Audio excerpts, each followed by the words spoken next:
All right, so today we're going deep on Riyadh. Riyadh. Yeah, Riyadh. Buckle up, because it's not what you might think. Oh, I'm intrigued. What's got you so excited? Well, we've been digging into all these articles and press releases, and Riyadh is on this mission to become like a global hub A hub for what? for art A&D transportation. Art and transportation. Now that's an interesting combination. I wouldn't necessarily put those two together. Yeah, you don't think of like deserts and oil when you think about art. Right, not typically. But Riyadh is like, hold my camel, we're about to change that. So where do we even start with this? It sounds like a massive undertaking. Well, let's start with this crazy new metro they built. It's huge. Oh yeah, I've heard about this. It's supposed to be one of the largest in the world, right? The largest in the Middle East, for sure, and the longest driverless system in the world. Wow. Driverless. That's impressive. We're talking 176 kilometers of track, 85 stations. And how many people are using this thing? They're saying it can serve up to 3.6 million passengers Hmm. daily. Daily. That's incredible. That's like transporting the entire population of some countries every day. I know, right? And get this, one of the articles quoted a student. What do they say? His name is Ahmed Alamari, and he said, "Big achievements take time." He's not wrong. These kind of mega projects, they don't happen overnight. And this one definitely didn't. 11 years and $22 billion later, this thing's finally up and running. 11 years, that's quite a commitment. Yeah, I mean, think about any project you've worked on that seemed like it took forever. Now magnify that by like 1,000. I can only imagine the logistical challenges involved in a project of that scale. Yeah. But it sounds like it's been a success. From what we've read, definitely, they're saying it's a game changer for commuters. I bet. Especially in a city like Riyadh, where car ownership is so high. Yeah, and traffic can be a nightmare. One of the articles even quoted a commuter, Khulud Al-Amri, and she was just raving about how easy it is to park at the metro stations. Oh, that's a great point. Accessible parking can make or break a public transportation system. And they didn't skimp on that. They built 21 dedicated parking facilities just for the metro. So they're really trying to incentivize people to ditch their cars. Oh, yeah, and they made it super affordable, too. Affordable how? Like, ridiculously affordable. The lowest fares among all the G20 nations when you factor in the average income. Interesting. So how does that compare to other countries? Okay, so in Riyadh, it's like 0.5% of your daily income to ride the metro. Okay, that's pretty good. But in other G20 countries, it can be anywhere from 1% to 3%. Wow, so they're really making it accessible to everyone, not just the wealthy. Exactly. And it's not just about convenience and cost either. What else is there? This metro is a key part of their green initiative. Oh, right. They're trying to make the city more environmentally friendly. They've already got a pretty eco-friendly bus system. I didn't know that. What makes it eco-friendly? They use this low sulfur fuel. So with the metro, are they hoping to take even more cars off the road? Yep. Less cars, less carbon emissions. Makes sense. It's a smart move, considering the climate challenges we're facing. Oh, yeah. It's like a two birds, one stone situation. They're tackling traffic congestion, and D, they're reducing their carbon footprint. I like it. Thinking long term. Uh-huh. But wait, there's more, right? You mentioned art. Oh, yeah, that's the other wild part. They're turning Riyadh into what they're calling an open-air gallery. An open-air gallery. What does that even mean? That's what I was wondering. Are we talking statues on every street corner, murals on every building? It sounds ambitious, to say the least. It is, and they're not messing around. They launched this program back in 2019 called Riyadh Art. Riyadh art, okay. And what have they done so far? They've already installed over 500 artworks all over the city. 500? That's a lot of art. And it's not just local artists either. They've brought in international artists as well. So they're really trying to make a statement here, putting Riyadh on the global art map. That's the idea. And get this, they've organized over 6,000 community events related to the art program. Wow, so they're not just putting art in public spaces, they're actively engaging the community with it. Yep. And they're saying over 6 million visitors have been impacted by the program. Impacted how? I'm not sure exactly. I guess it means they've seen the art, interacted with it in some way. Either way, those are some impressive numbers. Definitely. They're serious about this art thing. But wait, you said they were turning metro stations into art destinations too. Tell me more about that. Yeah, so imagine this. You're rushing to catch the metro, thinking about work or whatever, and bam, you're face to face with some incredible piece of art. That would certainly brighten up my commute. Right. So one example is the King Abdullah Financial District station. designed by Zaha Hadid Architects. Yeah, you know it. Of course, it's a stunning piece of architecture. Yeah. But what kind of art did they put inside? Okay, so they have a piece by Alexander Calder called Janie Waney. Have you heard of him? Yes, he's famous for his mobiles, those kinetic sculptures that move. So it's not just a static sculpture, it actually moves. Yeah, they're amazing. Calder's mobiles are all about balance and movement, creating these mesmerizing patterns in the air. I have to see this. And there's more, right? What else is in the station? Well, right next to Janie Waney, they have another iconic piece, Robert Indiana's Love Sculpture. The one with the big red letters. The one and only. You know it. It's instantly recognizable, and it speaks to these universal themes of connection and hope. I like that. Spreading a little love in a busy metro station. Exactly. It's a great example of how art can transform a space, make it more than just a place to get from A to B. So what about the other stations? Are they all decked out in art like this? Many of them are. They're each unique. Yeah. For example, the Clause Al Hokum downtown station. Oh, the one designed by Sneheta. That's the one. It features The Sun by Ugo Rondinone. Okay. What's that one like? It's this striking golden sculpture. It's supposed to symbolize energy and renewal.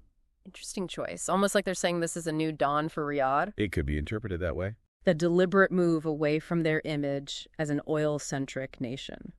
It wouldn't surprise me. It seems like they're trying to rebrand themselves, present a more multifaceted identity to the world. Which is interesting because in that same station, they also have a piece by Zaman Jessim called When the Moon is Full, which is more reflective and inspired by Riyadh's heritage.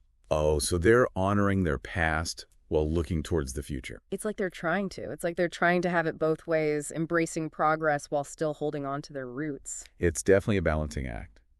But, a lot of cities struggle with that, how to modernize without losing their unique identity. Yeah, it's a tough one. But from what we're seeing, Riyadh seems to be pulling it off. They're certainly putting in the effort, and the investment is there, both in the physical infrastructure and the cultural development. And that sends a powerful message, don't you think? Absolutely. It says, hey, world, we're not just about oil anymore. We're a vibrant, dynamic city with a rich culture and a bright future. So it's not just a city makeover, it's a total transformation, right? It really is. And, it's a strategy we've seen work in other cities around the world. Oh, yeah, like where? Well, look at Medellin, Colombia. They used art and urban design to completely revitalize some of their most troubled neighborhoods. Really? How did they do that? They built public parks, libraries, even outdoor escalators to improve accessibility and safety in these hillside communities that were pretty isolated from the city center. Wait, escalators? Yeah, it sounds strange, but it worked. It connected these communities to the rest of the city, and along those escalators, they commissioned all these amazing murals and sculptures by local artists. Wow, so they turned a practical infrastructure project into an opportunity for artistic expression. Exactly. And it had a huge impact, not just aesthetically, but also socially. Yeah. It fostered community pride, reduced crime, and just generally made these neighborhoods more livable. That's incredible. I never would have thought of escalators as a form of urban art. Right. It's about thinking outside the box. And another great example is Singapore. Oh, yeah. Singapore is known for being super modern and innovative. Exactly. They had these amazing botanical gardens called Gardens by the Bay. It's like this fusion of nature and futuristic architecture. I've seen pictures. They're beautiful with those massive super trees all lit up at night. Yes. They're a major tourist attraction, but they're also a symbol of Singapore's commitment to sustainability and green living. It's a statement about who they are as a city. So it seems like Riyadh is in good company with these other cities that are using art and innovation to transform themselves. Definitely. It's a growing trend, and it's exciting to see Riyadh joining that movement. So, all of this ties into Saudi Arabia's Vision 2030, right? Absolutely. This massive plan to diversify their economy and reduce their reliance on oil. And it's not just about art and transportation. We also came across some news about a new air transport agreement with Lithuania. How does that fit into the bigger picture? Well, that agreement is all about expanding their global connections. Well, the key goals of Vision 2030 is to establish Saudi Arabia as a global logistics hub, connecting people and goods from all over the world. So this is just one step in that direction. Exactly. They're aiming to increase annual passenger traffic to 330 million by 2030. Wow, 330 million. That's almost the entire population of the U.S. Are they on track to meet those kinds of numbers? Well, it's certainly an ambitious target, but they are making progress. The new King Salman International Airport in Riyadh is going to be one of the largest and most advanced airports in the world. Really? How big are we talking? It's supposed to have a capacity to handle 185 million passengers per year, and on top of that, they're investing heavily in their existing airports as well. So they're really serious about becoming a major player in global aviation. They are. It's a bold vision. And they seem to be putting their money where their mouth is. But let's go back to the art for a moment. We talked about the metro stations, but what about the rest of the city? What kind of art are they showcasing? It's a really diverse mix. Everything from large-scale sculptures and murals to these interactive installations and even light shows.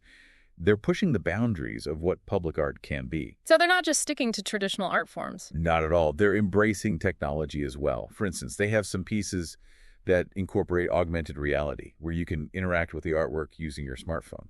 Augmented reality art in the streets. That's pretty cool. So is there like a dominant style or theme they're going for with the Riyadh art program?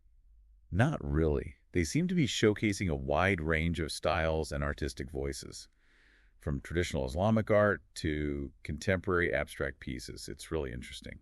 It sounds like they're trying to create a dialogue between different cultures and artistic traditions. I think that's a big part of it. And it's not just about showcasing established artists either. They're also making a real effort to support emerging Saudi artists. Giving them a platform to share their work with the world. Exactly. So it's a win-win. They're building a homegrown art scene while also attracting international talent. Smart move.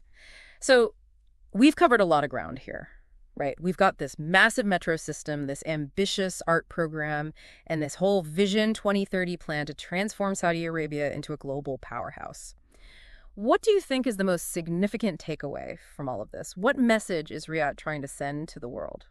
I think the main message is that Riyadh is a city on the move, a city that's not afraid to embrace change and challenge the status quo. And they're doing it in a pretty big way. They are. They're not just dipping their toes in the water, they're diving in head first. It's pretty inspiring, actually. But you know what I'm really curious about now? Those sculptures in the metro stations. You mentioned earlier that there was one that really caught your eye. Oh yeah, there is one.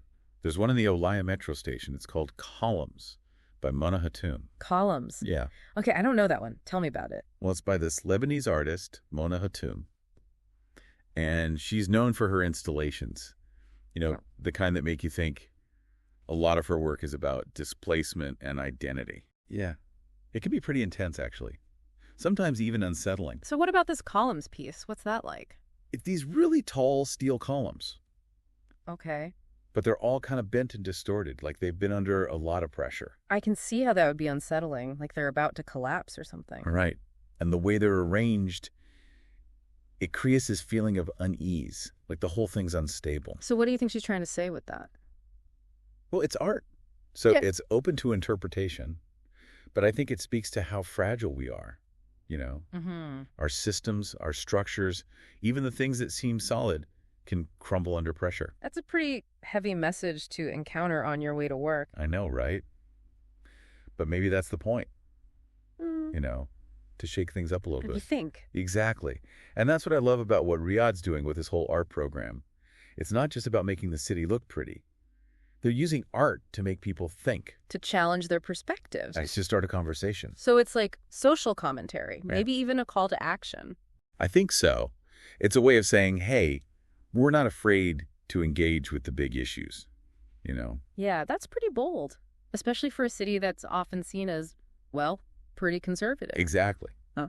But that's what makes this whole transformation so fascinating. Riyadh is full of surprises. It really is. And it makes you wonder, what's next for them? Who knows?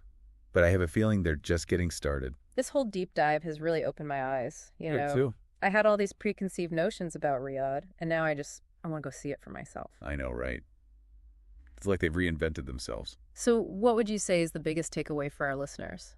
I'd say don't underestimate the power of change, even in the most unexpected places. Cities can be so much more than we give them credit for. They can be centers of creativity and innovation. And art can be a driving force behind that. Absolutely. Yeah. It can challenge us, inspire us, and bring us together. Well said.